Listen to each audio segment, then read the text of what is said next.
বিতর্কিত তথ্য প্রতিমন্ত্রী মুরাদের পদত্যাগপত্র মন্ত্রী পরিষদ বিভাগে ৩ মাস ধরে ছিলেন অস্বাভাবিক, জানালেন তথ্যমন্ত্রী। দলীয় পদের বিষয়ে জামালপুরে বৈঠকে সিদ্ধান্ত। সীমান্ত হত্যা, তিস্তার পানি বন্টন সহ অমীমাংসিত ইস্যুতে কাজ করছে বাংলাদেশ ভারত। পররাষ্ট্রমন্ত্রীর সঙ্গে হর্ষবর্ধন শ্রীংলার বৈঠক, বাড়ছে নৌপথের যোগাযোগ। এবং বছর জুড়ে স্থায়ী হচ্ছে ডেঙ্গু, এডিসের জীবনচক্রে আসছে পরিবর্তন। ২২ ডিসেম্বর থেকে ৯ দিন মশা নিধনে মাঠে নামবে উত্তর সিটি কর্পোরেশন।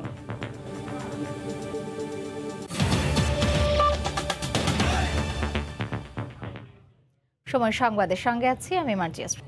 বিতর্কিত তথ্য প্রতিমন্ত্রী মুরাদ হাসানের পদত্যাগপত্র এখন মন্ত্রিপরিষদ বিভাগে। তথ্যমন্ত্রী তার এই পদত্যাগপত্রে স্বাক্ষর করার পর জানান, মুরাদ হাসান বেশ কিছুদিন ধরেই অস্বাভাবিক ছিলেন। তার কিছু কথা সরকার এবং দলকে বিব্রত করেছে। এদিকে দলের সাধারণ সম্পাদক ওবায়দুল কাদের হুঁশিয়ার করে বলেছেন, অপরাধ যেই করুক কেউই আইনের ঊর্ধ্বে নয়। নারীদের নিয়ে কুরুচিপূর্ণ বক্তব্য এবং একজন চিত্রনায়িকার সঙ্গে ডাক্তার মুরাদ হাসানের অডিও ক্লিপ সামাজিক যোগাযোগ মাধ্যমে ছড়িয়ে পড়ার পর সমালোচনার ঝড় ওঠে। গত কয়েকদিনের গুঞ্জন ছিল এ ঘটনার পর প্রতিমন্ত্রীর পদ হারানো নিয়েও। সোমবার সচিবালয়ে অফিস করেননি তিনি। এসব ঘটনার জেরে সোমবার রাতে তথ্য প্রতিমন্ত্রীকে পদত্যাগে প্রধানমন্ত্রীর নির্দেশের কথা জানান আওয়ামী লীগের সাধারণ সম্পাদক ওবায়দুল কাদের।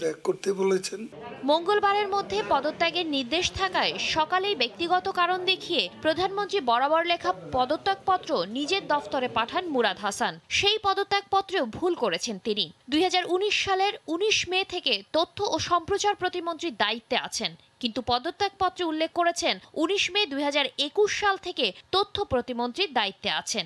পরে তা আবার সংশোধন করেন। এছাড়া পদত্যাগপত্রটি ইমেইলের মাধ্যমে পাঠানোয় জমাদানের ক্ষেত্রে তৈরি হয়েছে জটিলতা। নিয়ম অনুসারে পদত্যাগপত্রের মূল কপি জমা হয়। এদিকে নিজের ভেরিফাইড ফেসবুক পেজে নিজের বক্তব্যের জন্য সবার কাছে ক্ষমা চেয়েছেন ডাক্তার মুরাদ। শাতিলা শারমিন, সময় সংবাদ, ঢাকা। এই মুহূর্তে সচিবালয়ে আছেন রিপোর্টার প্রসূন আশিস। বিস্তারিত জানতে সরাসরি যাচ্ছি তার কাছে। প্রসূন।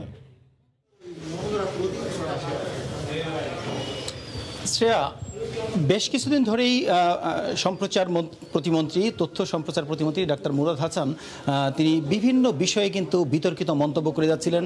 সামাজিক যোগাযোগ মাধ্যমে সেগুলো ছড়িয়ে যাচ্ছিল। এরই মধ্যে সে নারীদেরকে নিয়ে কুরুচিপূর্ণ নানা বক্তব্য দিচ্ছিলেন এবং অশ্লীল মন্তব্য করছিলেন। এর প্রেক্ষিতেই মূলত তিনি পদত্যাগ করতে বাধ্য হলেন আজ দুপুরে। আপনি জানেন গতকাল প্রধানমন্ত্রী এমন নির্দেশ দিয়েছিলেন যে আজকের মধ্যে তার পদত্যাগ করতে হবে। তারই প্রেক্ষিতে সকালে সেই পদত্যাগপত্রটি প্রস্তুত হয়েছে এবং দুপুরে ডাক্তার মুরাদ হাসানের পক্ষ থেকে তার জনসংযোগ কর্মকর্তা সেটি মন্ত্রিপরিষদ বিভাগে মন্ত্রিপরিষদ সচিব মহোদয়ের পিএস এর কাছে সেই পদত্যাগপত্রটি জমা দেয়। মূলত এর পরে এখন যে প্রক্রিয়াটি সেটি হচ্ছে এই পদত্যাগপত্রটি আমরা যতদূর জানি যে নিয়ম রয়েছে সেটি প্রধানমন্ত্রীর দপ্তরে যাবে এবং সেখান থেকে আবার ফিরে আসবে মন্ত্রিপরিষদ বিভাগে।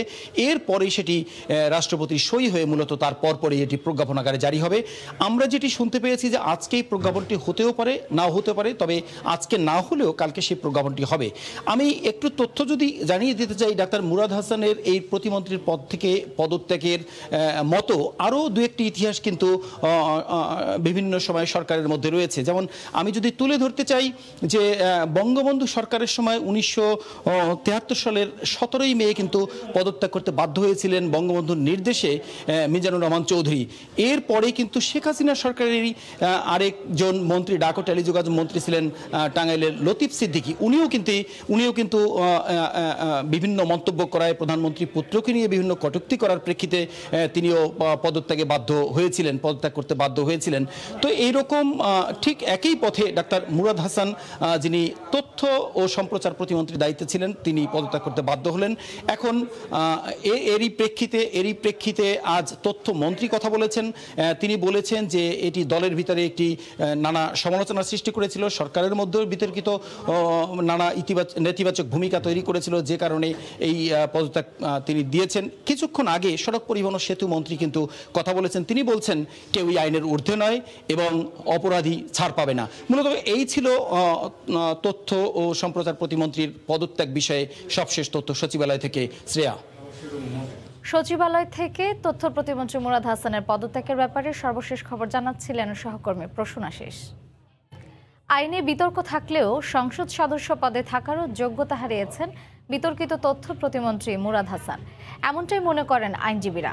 তারা বলছেন, দল থেকে বহিষ্কারের কারণে এমপি পদ ছাড়তে হয়েছে এমন নজিরও আছে। এদিকে আওয়ামী লীগ বলছে, সুনির্দিষ্ট অভিযোগ পেলে দলের কার্যনির্বাহী কমিটির বৈঠকে তাকে বহিষ্কারের বিষয়ে সিদ্ধান্ত হবে। নারীদের নিয়ে কুরুচিপূর্ণ মন্তব্য এবং বিতর্কিত কর্মকাণ্ডের জেরে প্রতিমন্ত্রী পদ থেকে পদত্যাগ করার পর ডাক্তার মুরাদের সংসদ সদস্য পদ কেড়ে নেওয়ার দাবি উঠেছে। অনেকে বলছেন, এমপি পদে থাকার যোগ্যতা হারিয়েছেন তিনি। মুরাদ কাণ্ডে লজ্জিত আওয়ামী লীগও। দলটির নেতারা বলছেন, তাকে দল থেকে বহিষ্কারের বিষয়ে আগামী কার্যনির্বাহী কমিটির বৈঠকে সিদ্ধান্ত নেওয়া হবে। নারীদেরকে নিয়ে অসম্মানজনক কথা অথবা কুরুচিপূর্ণ কথা কোনোটাই বলা বাঞ্ছনীয় নয়। এজন্য আমরা বিব্রত। কারোর কাছ থেকেই এই ধরনের কোনো অরুচিকর কথাবার্তা এটা জাতি শুনতে চায় না। আমরা তার বিরুদ্ধে শাস্তিমূলক ব্যবস্থা নেওয়ার সুপারিশ করব। কোনো স্তরের নেতার বিরুদ্ধে যদি অভিযোগ উত্থাপিত হয়, সেটা কেন্দ্রীয় কমিটি সরাসরি সেটার ব্যাপারে আলোচনা করে সিদ্ধান্ত দিতে পারে। সভানেত্রী উনি দলের প্রধান হিসাবে ওনার নির্বাহী ক্ষমতা আছেন, উনি যে কোনো সিদ্ধান্ত এককভাবে নিয়ে দিতে পারেন। দল থেকে বহিষ্কার করলে এমপি পদ যাবে কিনা এ বিষয়ে স্পষ্টভাবে বলা নেই আইনে। তারপরও আইনজীবীরা বলছেন, বহিষ্কার হলেই পদ হারাতে হবে তাকে। দল কিন্তু ওনাকে অ্যাপ্রিসিয়েট করে নাই, দল ওনাকে মন্ত্রিত্ব পদটা ছিনিয়ে নিয়েছে। দ্যাট মিনস ওনার দল অ্যাকসেপ্ট করে নিল নৈতিকতা খননের যে এলিগেশন সেটা কারেক্ট। সেই দিক থেকে আমি যদি বিবেচনা করি, আমি একজন সাধারণ আইনজীবী বা সাধারণ নাগরিক হিসেবে আমি মনে করি ওনার সংসদ সদস্য পদে থাকা উচিত না। এদিকে নারীদের নিয়ে মুরাদের কুরুচিপূর্ণ মন্তব্যের অডিও ভিডিও 24 ঘন্টার মধ্যে সামাজিক যোগাযোগ মাধ্যম থেকে সরাতে বিটিআরসিকে নির্দেশ দিয়েছেন উচ্চ আদালত। আফজাল হোসেন, সময় সংবাদ, ঢাকা। সাইবার নিরাপত্তার জন্য চিত্রনায়ক ইমন নিজেই এসেছিলেন গোয়েন্দা কার্যালয়ে। বলছেন, ফেসবুক অ্যাকাউন্টের নিরাপত্তার জন্য সহায়তা চেয়েছেন আইনশৃঙ্খলা রক্ষা বাহিনীর। বিষয়টি নিশ্চিত করে গোয়েন্দা পুলিশের যুগ্ম কমিশনার জানান, চিত্রনায়িকা মাহিয়া মাহি চাইলে তার বক্তব্য শুনবেন তারা। পদত্যাগী তথ্য প্রতিমন্ত্রী মুরাদ হাসানকে ফেসবুক লাইভে আমন্ত্রণ জানানো ইউটিউবার নাহিদের বিষয়েও খোঁজ নেওয়া হচ্ছে বলেও জানান তিনি। ডাক্তার মুরাদ হাসানের সঙ্গে চিত্রনায়ক ইমনের ফোনালাপ সামাজিক মাধ্যমে ভাইরাল হয়েছে কদিন আগেই। ইমনের ফোনে চিত্রনায়িকা মাহিকে আপত্তিকর নানা মন্তব্য করেন ডাক্তার মুরাদ। সেই অডিও ভাইরাল হওয়ার পর সাইবার নিরাপত্তাহীনতায় ভুগছেন চিত্রনায়ক ইমন। তার ফেসবুক অ্যাকাউন্ট হ্যাক হওয়ার আশঙ্কা রয়েছে এমন ভাবনার কথা জানিয়ে নিজেই সোমবার রাতে এসেছিলেন ঢাকা মহানগর গোয়েন্দা কার্যালয়ে। কথা বলেছেন কর্মকর্তাদের সঙ্গে। আমি নিজে থেকে গিয়েছিলাম, এত বড় একটা ঘটনা ঘটলো, অডিও তো আমার সাইবার সিকিউরিটি তো একটা ব্যাপার আছে, আমার ফেসবুক সবকিছু হ্যাক ট্যাগের একটা ঝামেলা থাকতে পারে। তো আমি বললাম যে ভাই, যদি এরকম কোনো ঝামেলা হয় বা আমাকে একটু তাহলে হেল্প করেন, ওটার জন্য গিয়েছিলাম। গোয়েন্দা কর্মকর্তারা বলছেন, চিত্রনায়িকা মাহিয়া মাহি চাইলে তার বক্তব্য শুনবেন তারা। এছাড়া ডাক্তার মুরাদকে ফেসবুক লাইভে আমন্ত্রণ জানানো নাহিদ সম্পর্কে খোঁজ নেওয়া হচ্ছে। সাম্প্রতিক সময়ে ঘটে যাওয়া তার কিছু অডিওর কথা সে বলেছেন, নিজ থেকে বলেছেন, এগুলো তো আমরা শুনেছি এবং আমরা তাকে এটাও বলেছি যে আপনার কোনো সিকিউরিটি সেটার সে কোনো সমস্যা না। মাহিউদি এরকম আসে, তার সাথে কথা বলবো, আমরা যে আসে কথা বলবো। নাহিদ নামে একটি ছেলে প্রায় তার টিভি ক্যামেরার মধ্যে রয়েছে, সে মন্ত্রী মহোদয়কে বিভিন্ন সময় সে উস্কানিমূলক কথা বলেছেন। তার সম্পর্কে আমরা খবর নিচ্ছি। সম্প্রতি সামাজিক যোগাযোগ মাধ্যমে ভাইরাল হয় ডাক্তার মুরাদ হাসান, চিত্রনায়ক ইমন ও নায়িকা মাহির একটি ফোনালাপ। সেখানে মাহিকে অশ্লীল কথাবার্তা ছাড়াও হুমকি দিতে শোনা যায়। এই ঘটনার পর বিষয়টির সুষ্ঠু তদন্তের দাবি জানিয়ে আসছেন নেটিজেনরা।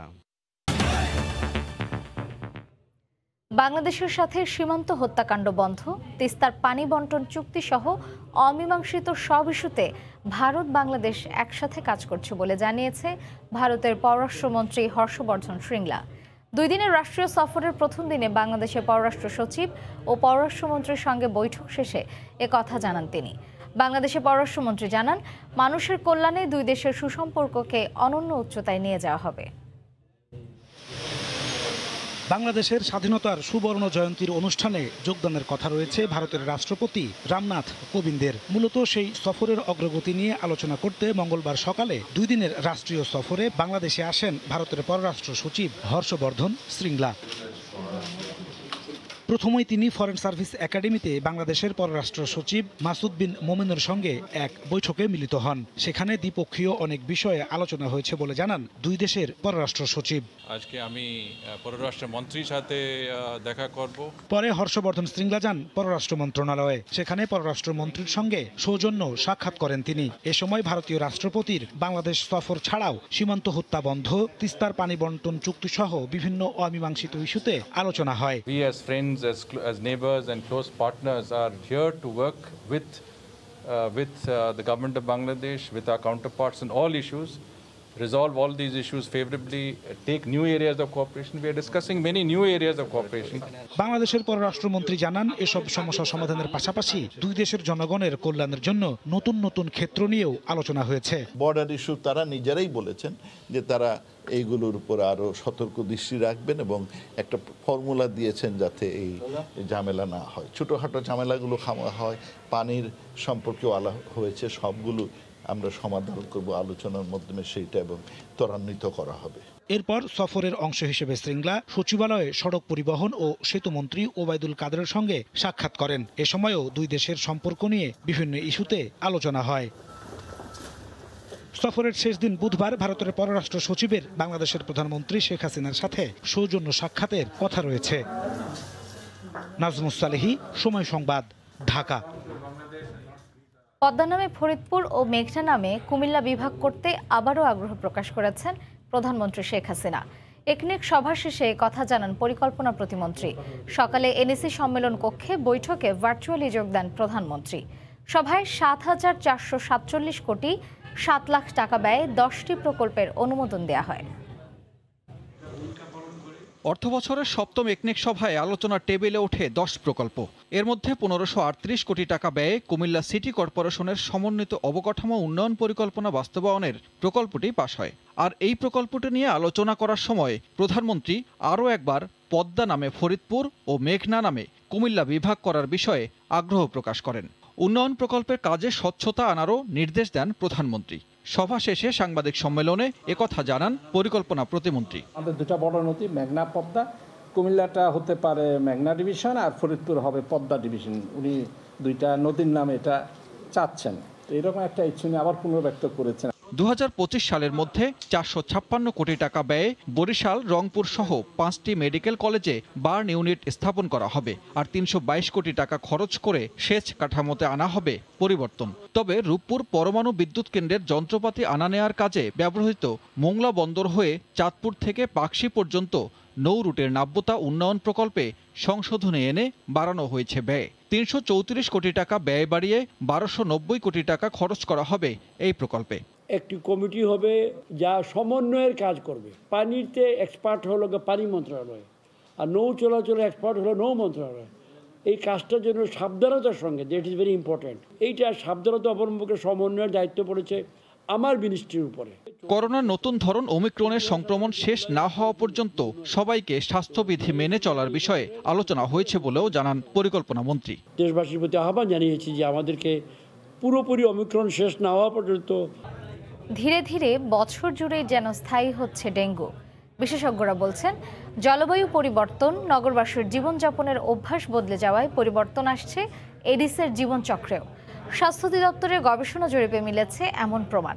ডিসেম্বরেও প্রায় ৩০ থেকে ৪০% বাড়িতে মিলছে এডিসের লার্ভা। বিশেষজ্ঞরা বলছেন বছর জুড়েই চালাতে হবে এডিস নিধন কার্যক্রম। রাশেদ লিমনের রিপোর্ট। পরিসংখ্যান বলছে ডিসেম্বরে রাজধানীর হাসপাতালে কালে ভদ্রে মেলে ২-১টা ডেঙ্গু রোগী। তবে এবার পরিস্থিতি পুরোটাই ভিন্ন। এই মৌসুমে হাসপাতালে ভর্তি রোগীর সংখ্যা ১০০-র উপরে। রাজধানী জুড়ে চলছে স্বাস্থ্য অধিদপ্তরের বর্ষা পরবর্তী জরিপ। নির্মাণাধীন ভবন তো রয়েছেই, বসত বাড়িতেও মিলছে এডিসের লার্ভা। জরিপের প্রথম ৩ দিনে প্রতি 10টি বাড়ির ৩ থেকে 4টি বাড়িতেই মিলছে লার্ভার উপস্থিতি। পানি জায়গা দিকে সাপ দেওয়ার লাগিয়ে পানিটা রাখা হয়েছে। এটা আমার না, এটা আরেকজনে তৈরি গেছে। আমরা পরিষ্কারভাবে রাখি, এটাই যে কালকে ময়লাগুলো কালকে ফেলানো হয়েছে।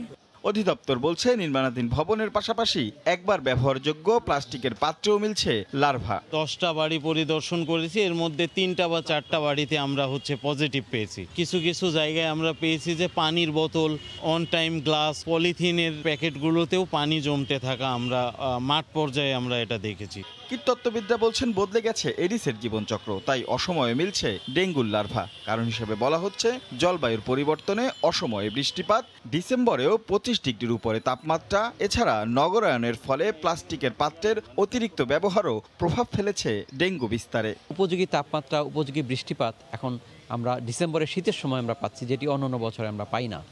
যে কারণে এই পরিবর্তন ঘটেছে, এডিস মশার চারিত্রিক পরিবর্তন ঘটেছে, এডিস মশার প্রজননগত পরিবর্তন ঘটেছে। মানুষের যে জীবনযাত্রার কিন্তু পরিবর্তন হচ্ছে, মানুষের যে হাউজিং প্যাটার্নে পরিবর্তন হচ্ছে। আমরা ওয়ান টাইম যে গ্লাসগুলো খাচ্ছি, এই গ্লাসগুলো কিন্তু গত 5 বছরে ব্যাপক হারে বাংলাদেশে বেড়ে গেছে। চলতি বছর ডেঙ্গুতে মারা গেছে 98 জন, আর এ পর্যন্ত আক্রান্ত হয়ে হাসপাতালে ভর্তি হয়েছে 27,500-এরও বেশি। ছোট্ট একটি পাত্রে জমে থাকা পানীয় যে কতটা ভয়ঙ্কর হতে পারে তারই প্রমাণ মিলছে স্বাস্থ্য অধিদপ্তরের এই জরিপে এসে। আর একটা সময় যখন জুন থেকে সেপ্টেম্বরে ধরা হতো ডেঙ্গুর জন্য ভয়ঙ্কর সময়, সে ধারণাও অনেকটা বদলে গেছে। তাই তো এখন বছর জুড়েই সচেতন থাকার পরামর্শ দিচ্ছেন বিশেষজ্ঞরা। Rashed Limon, Somoy Sangbad, Dhaka. Tokyo nutrition for growth সামিটের উদ্বোধনী অনুষ্ঠানে ভার্চুয়ালি যোগ দিয়ে বক্তব্য রাখছেন প্রধানমন্ত্রী শেখ হাসিনা। সরাসরি চলে যাচ্ছে সেখানে। To end all forms of malnutrition, while ensuring nutrition for all citizens is a daunting task. Investment in nutrition security generates high socio-economic returns, leading the way to sustainable growth and development. The ongoing COVID-19 pandemic has created a significant setback in our nutrition initiatives. Urgent action and united efforts are needed to address the challenges of COVID-19 along with its impacts on public health and nutrition. Dear delegates, Bangladesh has made immense achievements and substantial progress in economy, food security, health and nutrition during the last 1 decade. We have undertaken a host of initiatives to enhance nutrition status of disadvantaged people. Allowances have been introduced for vulnerable groups under social safety net programs. Insolvent, pregnant, and lactating mothers were given cash allowances. Midday meals were introduced for school students.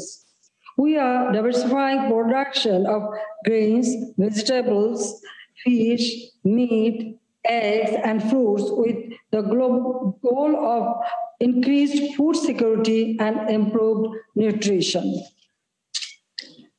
Our action have started giving dividend. The poverty rate came down to 20.5% from 31.5% during the past 1 decade. The country is on track for achieving its child nutrition status. Malnutrition rates have also declined. Stunting of children decreased from 43% in 2007 to 31% in 2017, which is now below WHO critical threshold. Wasting decreased from 17% to 8% and underweight from 43% to 22% during the same period. Overweight among under 5 children is 2.4%, whereas regional rate is 5% and global 6%. Ladies and gentlemen, we aim to strengthen our commitments made at earlier nutrition summits to achieve the SDGs and improve nutrition outcomes in line with our 5-year plan. Today, we pledge to address the double burden of malnutrition through 12 commitments which are aligning with SDGs. These will be achieved through a multi-sectoral approach, leveraging both domestic and development finances. To ensure healthy and nutritious diet for this growing population, let me propose the following. First, international community needs to work together to address the challenges of COVID-19, including its impact on nutrition programs. Second, enhance collaboration to advance research for growing high-yielding nutritious food. Third, build food banks at regional and global levels to secure from emergency disasters.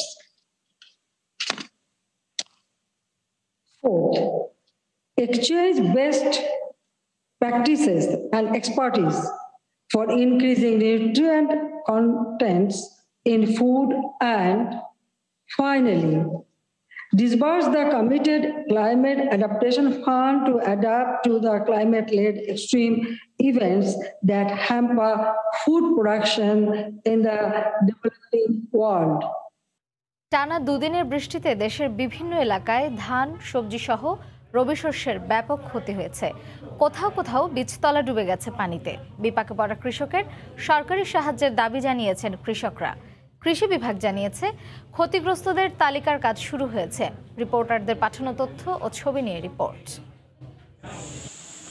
জামাদের প্রভাবে গত দুদিনের টানা বৃষ্টিতে ডুবে গেছে ক্ষেতের ফসল। আমন ধান ও বোরো বীজতলা ডুবে আছে পানিতে। রবি শস্য ও সবজিরও একই অবস্থা। যশোরে শীতকালীন সবজি সহ রবি শস্যের ব্যাপক ক্ষতি হয়েছে। বৃষ্টির পানিতে তলিয়ে যাওয়া 70% ফসলই নষ্ট হয়ে যাওয়ার শঙ্কায় চাষিরা। এতে করে বড় ধরনের আর্থিক ক্ষতির মুখে পড়ার আশঙ্কা কৃষকদের। জমি সব ডুবে গেছিল আমাদের, সিম বেগুন যা আছে কপি ক্ষেত, এত ক্ষতি হয়েছে এখন বিক্রি করা যাবে না, সব পয়সা সারাই যাবে। আমরা আশা করব যে এই ক্ষতিটা পুষিয়ে নেওয়ার জন্য আগামীতে যে প্রণোদনা আসবে এই ক্ষতিগ্রস্ত চাষিরা তার অন্তর্ভুক্ত হবেন এবং তারা যদি এই সবজির বীজ পায় বা সার পায় তারা কিছুটা ক্ষতি পুষিয়ে নিতে পারবে। ঝিনাইদহের 6 উপজেলার প্রায় 2400 হেক্টর জমির রোপা আমন ধান কাটা হলেও বৃষ্টির পানিতে তলিয়ে গেছে। এতে খেতেই নষ্ট হচ্ছে হাজার হাজার মন ধান। মাঠে ধান ভিজে গেল, কাটা ধান বানতে পারলাম না। মাঠকে মাঠ ধান সবার এই যে বিছেলি নিয়ে ধান নিয়ে আমরা যে কোন হালে আছি। পটুয়াখালীতে পানিতে তলিয়ে গেছে 1,20,000 হেক্টর জমির আমন ধান। ধান কাটার সময় বৃষ্টি হওয়ায় লোকসানে কৃষক। ধান কাটার সময় এসে এখন আমার ধান এলোমেলো হয়ে গেছে, বন্যায় সব নষ্ট হয়ে গেছে। এই 3 দিনের বৃষ্টিতে এই ধান পান সব তলাই গেছে। আমরা যে কি করিয়া খামু তা বলতে পারি না। মাদারীপুরের 4 উপজেলার প্রায় 2000 হেক্টর জমির বীজতলা ক্ষতিগ্রস্ত হয়েছে। এতে লোকসানের মুখে কয়েক হাজার কৃষক। শস্য আছে, ওই কলই আছে, সব তলাই গেছে। সরকার আমাদের সহযোগিতা না করলে তো আমরা মরে যাব। আমরা কৃষক বাঁচবো কেমনে? 1 মণ ধানের বেশি হেলাইছি, খেলে বিছে আমি একলাই। বরগুনায় ডুবে গেছে 6 উপজেলার প্রায় 1 লাখ হেক্টর জমির ধান। ক্ষতিগ্রস্ত হয়েছে 16,000 হেক্টরের বেশি জমির রবি শস্য। এছাড়া উপকূল ও দক্ষিণাঞ্চলের বিভিন্ন জেলায় ফসলের ক্ষতি হয়েছে। আহসানুল করিম, সময় সংবাদ। এ পর্যায়ে শীর্ষ সংবাদ জানিয়ে দিচ্ছি আরো একবার। মুরাদ হাসানের পদত্যাগপত্র মন্ত্রিপরিষদ বিভাগে 3 মাস ধরে ছিলেন অস্বাভাবিক, জানালেন তথ্যমন্ত্রী। জামালপুর আওয়ামী লীগের স্বাস্থ্য সম্পাদক পদ থেকেও অব্যাহতি। এবং সীমান্ত হত্যা, তিস্তার পানি বন্টন সহ অমীমাংসিত ইস্যুতে কাজ করছে বাংলাদেশ ভারত। পররাষ্ট্রমন্ত্রীর সঙ্গে হর্ষবর্ধন শ্রীংলার বৈঠক, বাড়ছে নৌপথের যোগাযোগ। এই ছিল এখনকার মতো, সঙ্গে থাকুন সময়।